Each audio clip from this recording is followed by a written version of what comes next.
আমি নিশ্চিত বেগম খালেদা জিয়া ইন্তেকাল করেছে, কারণ তারেক রহমান লন্ডন থেকে যখন দেশে আসবে, দেশে আসার জন্য প্রস্তুতি নিয়েছে, এই সমস্ত কিছু সাংবাদিকরা প্রকাশ করেছে।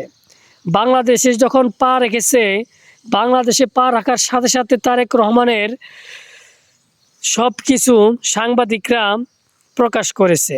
এমনকি তারেক রহমান পেশাব করেছে, পেশাবটা কি লাল নাকি হলুদ সেটাও সাংবাদিকরা প্রকাশ করেছে। হাম্মাম করেছে মানে টয়লেট করেছে, টয়লেটের কালারটা কি, টয়লেটটা শক্ত না নরম সেটাও সাংবাদিকরা প্রকাশ করেছে। কিন্তু বেগম খালেদা জিয়াকে দেখার জন্য হসপিটালে গিয়েছে, এটাও সাংবাদিকরা প্রকাশ করেছে। কিন্তু হসপিটালে ঢোকার পর থেকে তারেক রহমান তার মার সাথে কথা বলছে নাকি বলে নাই, তার মার কোন জায়গায় আছে, এইসব বিষয়ে আর প্রকাশ করে নাই। তাতে কি বোঝা যায়? খালেদা জিয়া দুনিয়াতে নেই। যদি দুনিয়াতে থাকতো তাহলে নিশ্চয়ই একটা ফুটেজ হলেও অন্তত সাংবাদিকরা ফাঁস করতো।